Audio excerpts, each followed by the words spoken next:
पिछली कड़ी में हमने चर्चा की थी कि किस प्रकार कुछ चापलूसों में अकबर को महान बताने एवं अकबर के माध्यम से धरती का उपकार होने की पुरानी भविष्यवाणियां बताने की होड़ मच गई। मुल्ला अब्दुल कादिर बदायूनी ने इन चापलूस लोगों पर तक तक कर निशाने साधे हैं तथा अकबर के विरुद्ध भी अपने मन की भड़ास निकाली है कि किस किस प्रकार से अकबर ने इस्लाम विरोधी काम करने आरंभ कर दिए।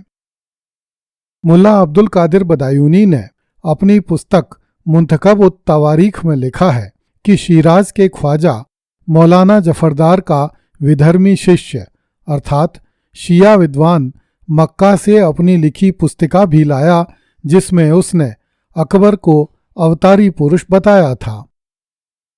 मुल्ला बदायूनी के अनुसार शरीफ की पुस्तक में शियाओं ने अली से जुड़ी इस प्रकार की बातों का जिक्र किया और इस रूबाई का उद्धरण दिया जिसे नासिर खुसरू द्वारा लिखित बताया गया। इसमें लिखा गया था, हिजरी 989 में भाग्य नियत किए जाने से सभी तरफ के ग्रह एक तरफ मिल जाएंगे। सिंह राशि के साल में, सिंह के माह में, सिंह के दिन अल्लाह का शेर खड़ा हो जाएगा पर्दे के पीछे से। इस पद का आशय यह है कि ईस्वी 1580 में धरती पर कयामत आएगी। मुल्ला बदायूनी ने लिखा है कि अकबर ने इबादत के समय स्वर्ण एवं रेशमी पोशाक पहनना इच्छित कर दिया। एक दिन मैंने देखा कि शाही क्षेत्र का मुफ्ती बिना रेशम की पोशाक में था। मुल्ला बदायूनी ने उससे पूछा कि शायद इस तरह का कोई रिवाज आपके ध्यान में आया है। मुफ्ती ने कहा कि हाँ, जहाँ रेशम उपलब्ध है वहाँ रेशमी लिबास पहनने की इजाजत है। मैंने उससे कहा कि किसी को वह रिवाज देखना चाहिए। महज शहंशाह के आदेश से ऐसा हो यह गले नहीं उतरता। इस पर मुफ्ती ने मुल्ला बदायूनी से कहा, यह शहंशाह के कहने के आधार पर नहीं है, यह बात अल्लाह जानता है। मुल्ला बदायूनी ने अपनी पुस्तक मुंतखब उत तवारीख में लिखा है कि इसके बाद इबादत और रोजे ही नहीं हज तक मना कर दिए गए। कुछ दोगले जैसे मुल्ला मुबारक के लड़के ने, जो कि अबुल फजल का शिष्य था, एक बड़ा लेख लिखा जिसमें मजहबी क्रियाकलापों का मजाक उड़ाया गया। ऐसी रचनाओं को शहंशाह ने पसंद किया तथा उसने ऐसे लेखकों को प्रोत्साहित किया। मुल्ला बदायूनी लिखता है कि हिजरी संवत समाप्त कर दिया गया और तारीख इलाही नाम से एक नया संवत आरंभ किया गया। शहंशाह के राज्यारोहण को इस संवत का पहला वर्ष माना गया। महीनों के नाम उसी तरह रहे जैसे फारसी राजाओं के समय रहे थे।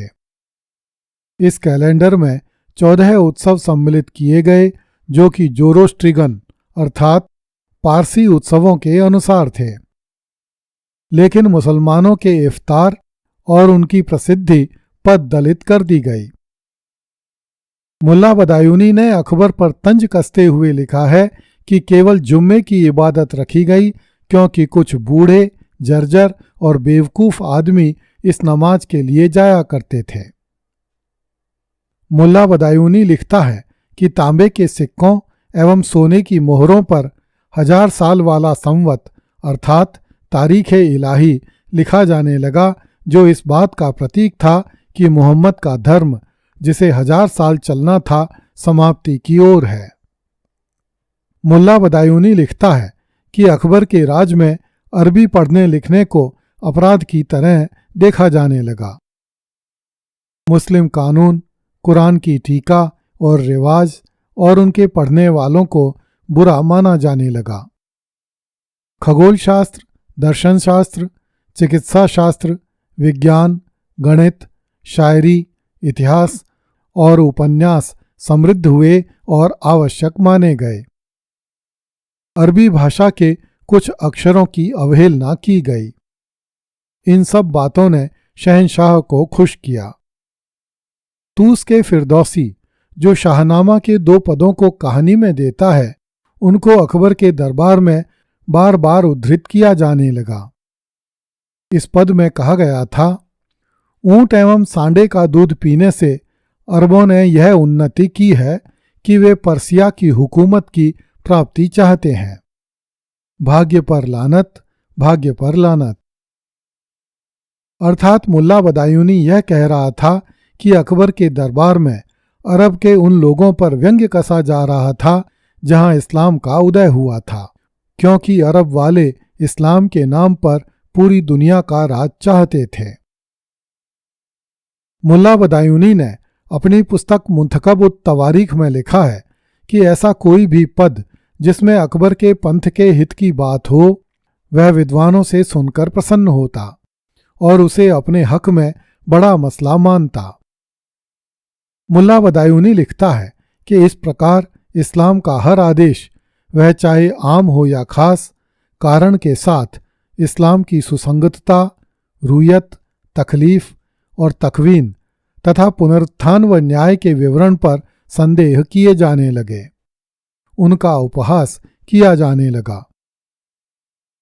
मुल्ला अब्दुल कादिर बदायूनी के इन वर्णनों के आधार पर कहा जा सकता है कि ईस्वी 1580 से 1590 के बीच की अवधि में मुल्ला लोग 2 धड़ों में बंट गए थे। एक धड़ा अकबर के पक्ष में था और दूसरा धड़ा अकबर के विरोध में। इन उदाहरणों से यह भी अनुमान होता है कि इस्लाम की सुन्नी शाखा के मुल्ला मौलवी अकबर के विरोध में थे, जबकि शिया शाखा के मुल्ला मौलवी अकबर के पक्ष में थे, जिन्हें मुल्ला अब्दुल कादिर बदायूनी ने काफिर लिखा है। मुल्ला बदायूनी ने अपनी पुस्तक मुंतखब उत तवारीख में लिखा है कि यह सब जानते हैं कि कितनी कम संभावनाएं इस बात की हैं कि प्रमाणों के साथ तर्क दिए जाने पर भी उसकी बात मान ली जाएगी, विशेषकर उस समय जबकि विरोधी के हाथ में जीवन या मृत्यु का अधिकार एवं शक्ति है, क्योंकि तर्क के लिए स्थितियों का गुणात्मक होना आवश्यक है।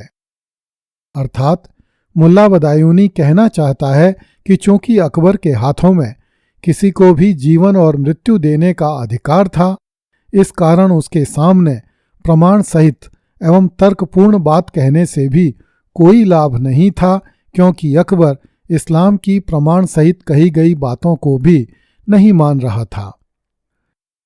मुल्ला बदायूनी ने अकबर पर व्यंग्य करते हुए लिखा है कि जिसे कुरान और कथनों से संतुष्ट नहीं कर सकते, उस आदमी को आप एक ही प्रकार से उत्तर दे सकते हैं कि आप कोई उत्तर न दें।